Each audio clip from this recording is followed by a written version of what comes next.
to go a little bit of a different tact here. We've been covering Micron and all the semiconductor names, a lot of the tech names recently, but some of the beaten down names deserve an attention too. So signal versus noise, we take a look at unusual options activity beneath the surface and wonder if there's anything that we can do with that information here. Let's talk about cybersecurity, which hasn't come up in a long time, Jamal. The options market gave us a really interesting read recently. Two large bullish call trades hit in CrowdStrike and Cloudflare. Both were bought on the ass, both expired before earnings, both come with elevated implied volatility. So when we think about all those ingredients into the stew, traders are not casually buying cheap upside after a quiet pullback. They're paying up into what's been an important group in tech that perhaps has been overlooked thanks to the semis and the broader AI build-out. So we can start with Cloudflare here. July 17th, 270 call, basically at the money for about 2.17 million in premium. Implied volatility was 66%, IV rank was 75.3, and 82% of the flow hit on the ass side, which is fairly aggressive, guys. The expiration is also important because Cloudflare reports earnings around July 30th, while these options expire July 17th. So the buyer's not looking for an earnings gap or any significant move there. They're trying to capture a run into earnings and exit before a volatility crush, which is something that we see on the other side of earnings typically. A short-term momentum trade in a stock where traders think that a pre-print bid can continue. Okay, reasonable. CrowdStrike has the bigger dollar setup though here. The trade was the August 21st, 207.5 call, which is about 7% out of the money, about 2.74 million in premium. Implied volatility was 63%, and the IV rank was closer to 69, with again about 82% of the flow on the ass side. CrowdStrike reports August 26th, 5 days after this expiration, so it's a similar playbook to the Cloudflare play. Buy the pre-earnings runway, avoid the binary print, and pay for upside in a group where momentum has been, decent here. So maybe that's the structure of what this trader or traders are trying to do, not knowing anything else that's going on in their book, Frank. One possibility is simply the run-up capture here. Cyber's been working, and the next earnings cycle is coming. Maybe buyers want even more exposure before the numbers come through without even having to hold through the event. So maybe it's a relative strength play. You've seen that this particular subsector is outperforming some of the big flagship winners this year. Chips have been choppier, software, it's bounced, but it's still pretty hated because of the SaaS apocalypse. Cyber's become maybe a clearer, cleaner AI adjacent theme, which has been overlooked. I've certainly overlooked it here, Jamal, until our folks flag these trades. So, when you're buying these calls, you're committing a smaller amount of capital. You're able to participate in an upside run without committing so much capital. Maybe there's a volatility angle to this too, guys. In the run-up to earnings, volatility tends to increase, so a little bit of upside drift coupled with a volatility expansion, these calls are going to go up in value, and they don't even need to reach their strikes in order to increase in value between now and July 17th. So cybersecurity has been overlooked. I know these aren't the most liquid names, CrowdStrike, Cloudflare, they don't have the market caps or the trading volumes on a day-to-day basis that an NVIDIA, a Microsoft, a Meta might have. But we have to look for where the winners are right now. And if semis are out of favor, then what's holding up? And will that strength continue? That's the question.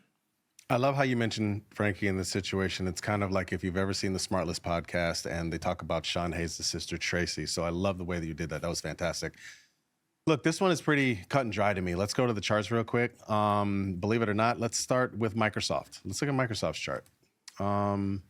And let's look at that big, that was like what, 6-1, 529, right? The big move to the upside, eventually the big fade. Kind of hover over that. Isn't that right there? The big move to up and then we faded. Yeah, right there. That's 6-1, right? Let's go to CRM, I think. The point being, a lot of these names that you mentioned are basically have been treated like similar to these. A big fade on 6-1 in these names, and they just kept going lower. Now we can go back to CrowdStrike, and you can see after the fade, they kept going, actually, these cybersecurity names. There was a big move before the software move, and they kind of faded, but then they came back. And so there's just been this narrative that the software names have gotten killed, which they have, but people have jumped back into some of these cybersecurity names. And so to me, this is clear that they're looking for upside in the cybersecurity names after we've had this move more recently in some of these other software names, which we've seen in the last couple of days. We'll see if it continues, but people are expecting, even if it does fade, these are going to continue to go because people still need cybersecurity. As far as I know, AI has not taken out cybersecurity yet.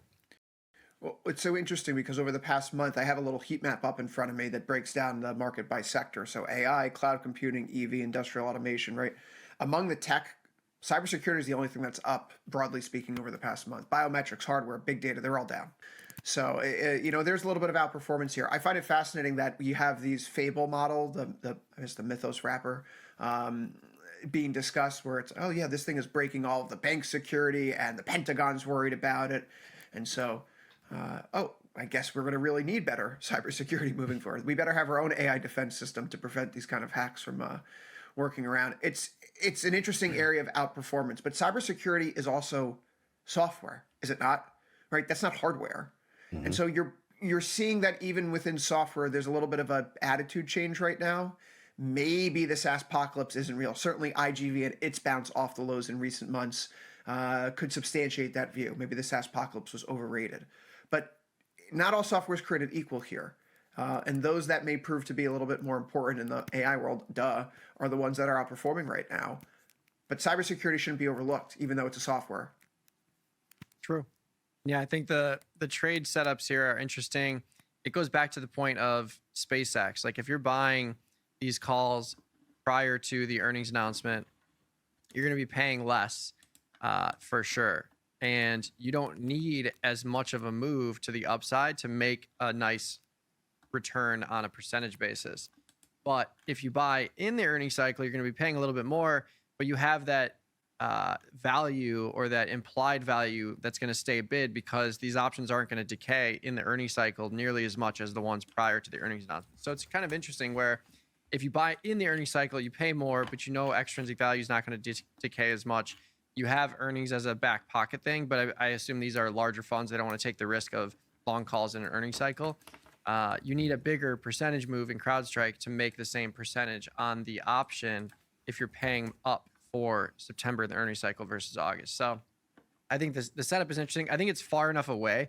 Like if earnings were 20 days out and these options were being purchased in the 16-day or 9-day cycle, I would say I would just rather be in the earnings cycle. But 44 days out is still a decent amount of time to get that pre-earnings run up and capture whatever premium they're trying to capture.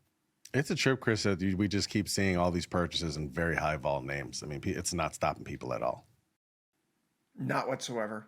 Palo Alto Networks may be a way to play this as well. They hit a new all-time high yesterday. They're back in pre-market right now, but this is another one of those stocks when you look at the chart, it almost looks like a chip stock, given how far away it is from its 1-month moving average. It's coming back in a little bit here, but it's been absolutely on fire. So I like to skate to where the winners are instead of trying to catch a knife in semis because they've been such a hot trade and, putting on that varsity jacket and reliving the glory days. Just go with where the winners are right now.